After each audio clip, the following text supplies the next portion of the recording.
everyone, you might be unemployed, but I'm sure you could use a couple weeks off. Welcome to the Ultimate Job Search and Career Podcast. I am Bill, the company's expert, and in today's episode, we're going to talk about why Daniel was rejected for the job. We're also going to discuss the salary question being used as an elimination tool by recruiters. Now, I received an email by an individual called Daniel, and I'm going to read it to you. Daniel says, "Hello, Mr. Todd. I hope my emails find you well. I got a rejection from a graduate job from company. Even I tried to connect with someone from HR on LinkedIn. But in the end, I found the email of recruiter that is in charge of graduate positions and sent her an email and asked her for feedback. Below, I will put the answer of the recruiter."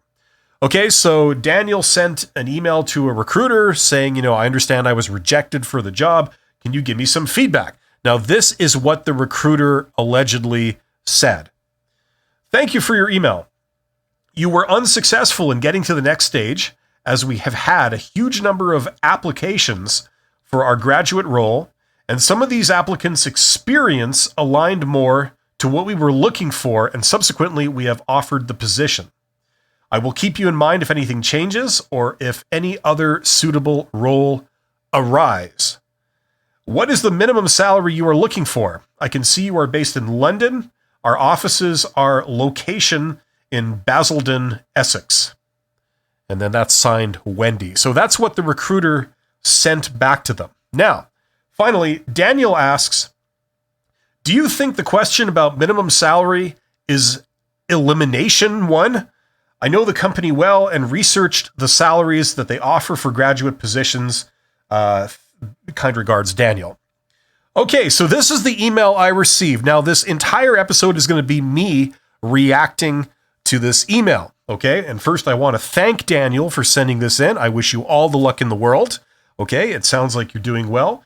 But I'm going to place a disclaimer on this. I'm going to give it to you straight, okay? This is just my opinion, my reaction to this email and what's going on here, okay? Now, first of all, as many of you listeners might have noticed, the use of language in this email is not very good, okay? I have to admit. Now, here is somebody that is obviously, they are at a graduate level, okay? So they have taken more than 4 years university. They're operating at a presumably a master's level or even a PhD level, okay? And they are applying for a job in England, okay? In London, which is in the United Kingdom, in Europe, okay? Now, the first thing that strikes me, okay, is that the language used by Daniel himself and the recruiter is broken English, okay? If you are at a graduate level and you are applying for a job in England, okay, I hate to break this to you, but you need to be able to write English better, okay? I assume this is coming from somebody who's not in England, but does speak English. It could be a second language, okay? And I just want to say I understand the challenges of speaking a second language. I myself am bilingual. I speak French, okay? Je parle français. But the problem is that if you're getting a job in England and you're at a graduate level, okay, and this is going to be the language you use to do your job and to communicate professionally, I'm sorry to say it, but you need to be able to write better English, because this email, speaking in a professional context, it is an advertisement for how you don't have great communication skills. Now, one might be forgiven for not being able to speak with perfect grammar and being fluent without hesitating. I mean, God knows I hesitate when I talk. But you are writing, and it seems that you have not even availed yourself of the most basic proofing tools that are available to all of us for free when you write an email. And it seems that the recruiter hasn't done that either. But I kind of expect that from recruiters. I don't expect that from graduate students who are applying for jobs where they speak English as their primary language. So that's maybe an assumption I'm making, but that's how it's presented to me. Okay? So, lesson 1, make sure that your language, your communication is professional. It is flawless, especially in written communication. If you are not doing that, if this is the way you are communicating to recruiters, okay, this is likely a reason they're using to eliminate you, okay? If you're going up against other candidates that can speak flawless English, can write flawless English, and it has nothing to do with your ability to speak a language, it is to do with your ability to use proofing tools, okay? You need to use them. Okay, so that's the first thing I recommend you do, and get into the habit of doing it. Just because a lot of the world speaks broken English, that is not an excuse and is not an indication that it is okay to do that when you are trying to get hired, especially if you operate in professional circles, like academic circles. If you can't speak proper English in an academic environment, then there's no other environment that really you would look to set the standard, okay? Even government and things and the legal profession takes its cue sometimes from academia. So that is very important. Number one, everybody, if you're looking for a job, use a spell checker, use a grammar checker. These are free. These are freely available. Okay. And if you don't have one, you need to use one. Now, I used to give a course in university called communication. And the very first thing in the course that I put in the course was learning how to use proofing tools correctly. A lot of times students would come to me and they'd be using things like Grammarly and stuff like that, but they wouldn't have it set up properly because the work that they were submitting to me was riddled with spelling and grammatical errors. They could not string a sentence together without it being wrong grammatically. And something that's wrong not only signals that you're unprofessional, it also makes you difficult to understand. Your meanings become more vague when the grammar is not correct, okay?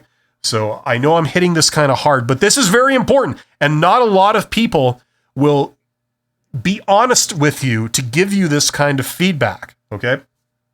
Now, if you don't believe me on this, okay, try a social experiment. Clean up your written English communication. Make it absolutely pristine.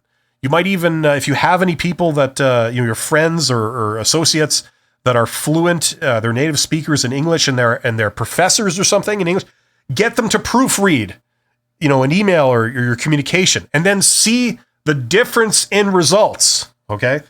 That's what I would say. If you don't believe me, if you're not taking what I say at face value. So that's the first point I'd like to make before we even get into the content of this. Okay. Now, secondly, okay, let's get into the content here. So, Daniel has asked a recruiter who it sounds like already rejected him to give a reason and say, like, can you give me feedback? Okay. Now that is it's not a red flag, but you should be aware that when you approach your recruiter or anyone to give feedback on why you were rejected, unless something weird is going on, anything they say, I pretty much will guarantee, I will bet you money that it is false. Okay, they're not giving the real reason why they rejected you. And this is a little bit of game theory here. If they were to show their hand, if they were to explain exactly how they think and how they judge people, then candidates would be able to game the system and they'd be able to artificially circumvent that kind of assessment process. So for that reason, you will never, unless there's some wild exception, you will never get honest feedback from a recruiter about why you were rejected. Okay, it's just that simple. Now, there's no harm in asking. Okay, you can see what they say, but you really have to take whatever they say with a huge grain of salt. Okay. Okay, the other aspect of this is not whether they're being honest or not. It's whatever they say, even if it was honest. Let's say for the sake of argument that they're giving you some honest feedback. They're saying this particular thing is why we rejected you. Okay, let's pretend they say that. Now, the second issue is whether that reason is relevant, because the reality of this stuff is that, how can I put this? The selection process is much more dependent on the decision maker than it is on the candidate. You don't know what I mean? Let me illustrate. If you try and get a job with one company, say company A, and they reject you, they say, no, you're a non-starter. We're not even going to give you a second interview. We're going to eliminate you right here. Okay, so you get rejected. Then you go to another company, company B. You apply for a job. You basically send in the same resume. You say the same answers to job interview questions, and you pass. They hire you. Okay, now have you changed?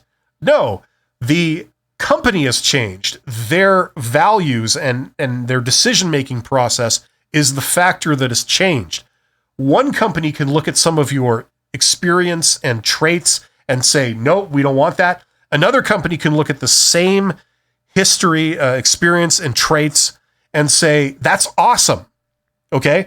So I want you to understand that even if they do give you an honest reason why you were rejected, it doesn't necessarily mean you then have to go out and change that, okay? Especially if that's like an integral part of who you are or where you've come from, okay?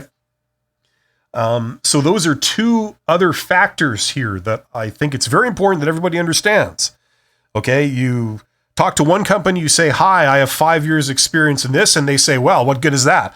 You go to another employer, you say, I have 5 years experience in this, and they say, oh, that's awesome. That's exactly what we're looking for, right? So if you would ask the first company, why did you reject me? And they say, well, 5 years is just not enough experience. I would come back when I have 10 years. And if you take that to heart, you would have never gotten hired by the second company. Okay, so very important. Now, moving on here. The big question that Daniel had for this recruiter was, the recruiter had for Daniel after Daniel was eliminated. The recruiter said, what is the minimum salary you are looking for? I can see you are based in London and our offices are based in Basildon, Essex. And I believe Essex is right next to London. I'm a bit hazy on this, but I believe they're very close together. So implying that, there could be another job for you. Okay, that's how I'm reading this. I don't know the context of this email, but that's how it seems.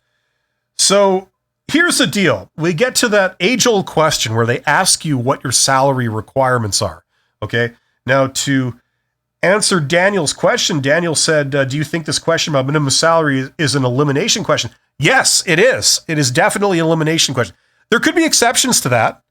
They could honestly have been impressed with you, and maybe they are honest in suggesting that we might have a job for you, but it's dependent on your salary. Okay, I'm not saying they are lying, but it could be true. But usually what we see is that whenever someone asks you your salary requirements in a job interview, it is an elimination question. They are wanting to eliminate you if you are asking for too much money. It's as simple as that. Now, I have done extensive videos on this, and the bottom line is that you don't want to answer this question. You don't want to give them a number, okay? Giving them a number is death, okay? Because you have two choices. Either they eliminate you because the number is too high, or if you said something ridiculously low so that you don't get eliminated, there's pressure to hold you to that. So in the end, you could get the job, but you're going to be working for so little, it doesn't make sense, okay? So that's a problem. They're not going to offer you a competitive salary at the end if you said that you were okay working for peanuts, right? Working for very little amount of money. So this is a very complicated question. Bottom line is that you try not to answer it. You say, well, I can't really say at this point. I would need to know more details. And then if they say, well, no, we need you to give us a number, you say, well, okay, well, what is the approved salary range for this job? I mean, you're hiring. This was a position that was approved. People wrote the job description. People talked about this. What was the salary range that you guys are offering? And then whatever they say, if they say, oh, the range was between this and this, you say, okay, well, that works fine, right? Okay, so you're not eliminating yourself. You're agreeing. The salary is appropriate, but you're not pinning yourself down to a number, okay? Now, if that doesn't work, they say, well, no, we're not going to tell you the range, or they make up some complete lie like, oh, we don't know the range, which is a lie. Don't be fooled. They know the range, but they're going to say, oh, we don't know, like you're going to believe that.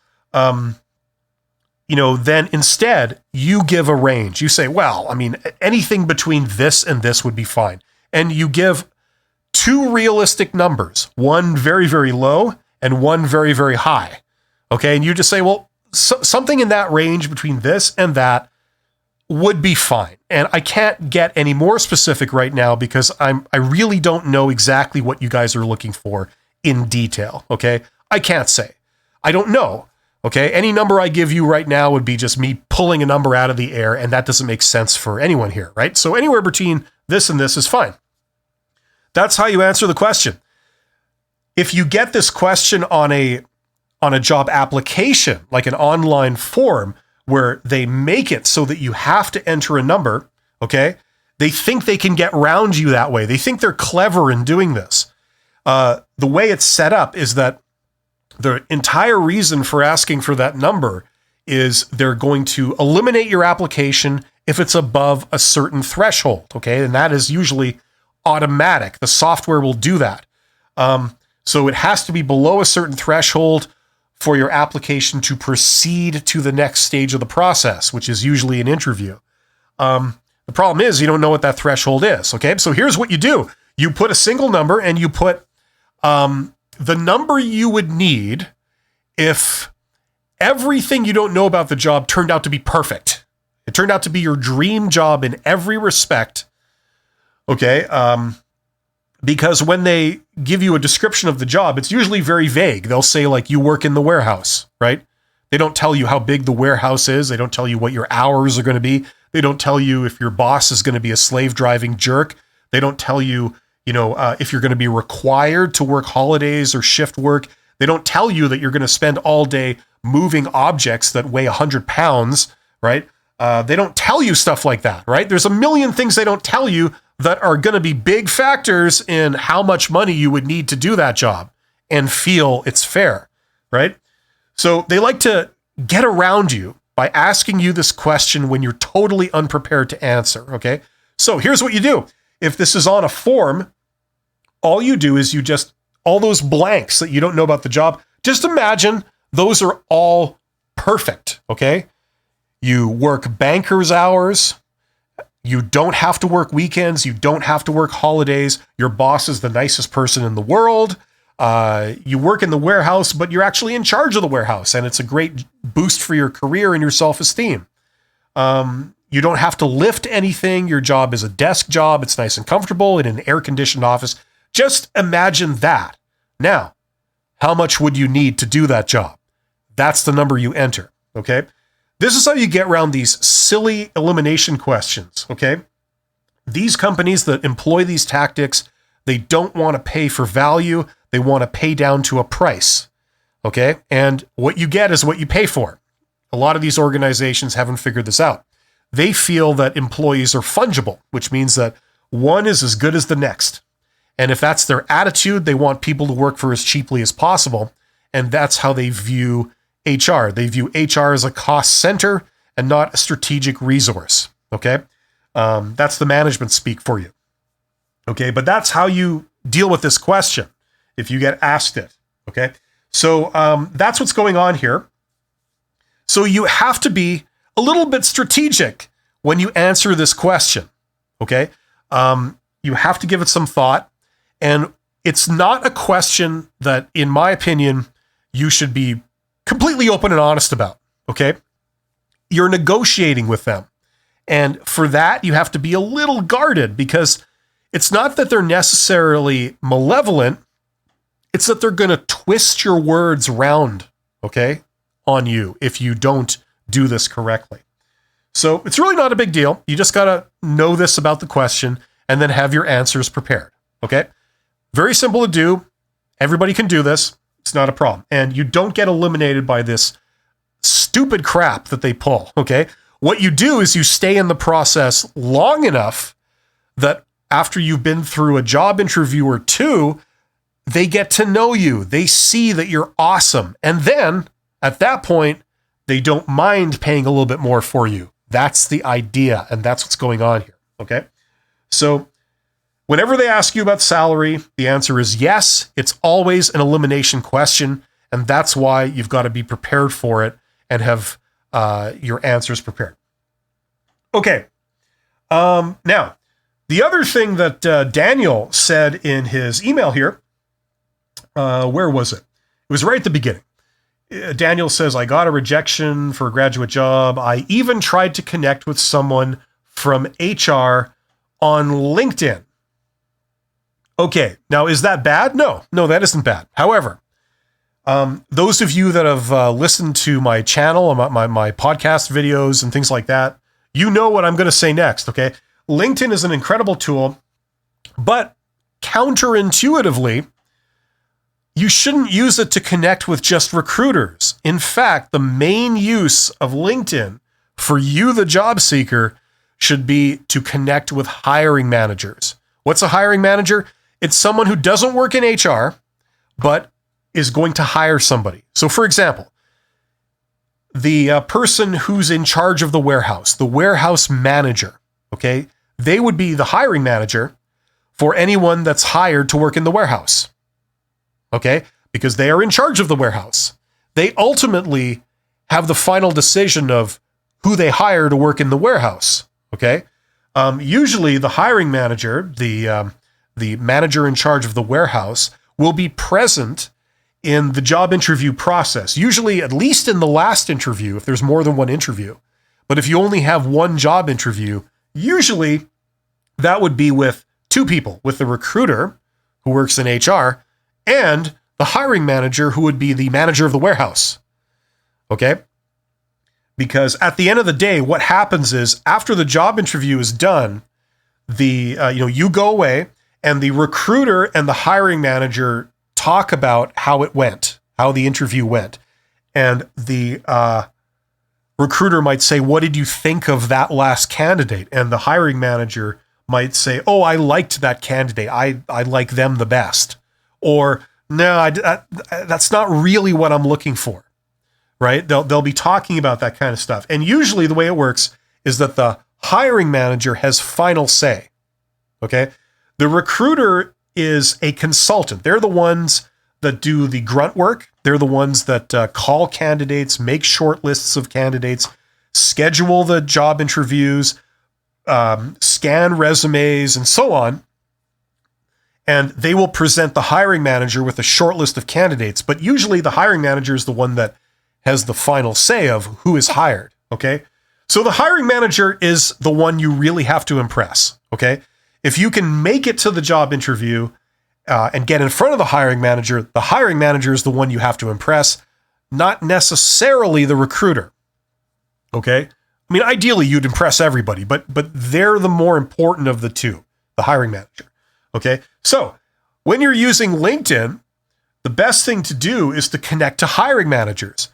How do you know who's a hiring manager? Well, they're anyone that's a decision maker in an organization that has potential to hire you.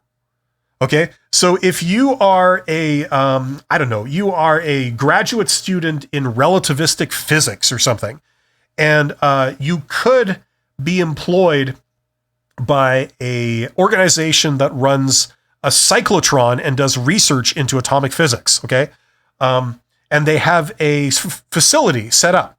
Okay. So, John's Cyclotrons Inc. I mean, I don't know anything in that industry, but if you go to LinkedIn and you say, I know of this organization called John's Cyclotrons, you do a company search, and if you enter in your region, you can search for people that are in your region that work for John's Cyclotrons Inc.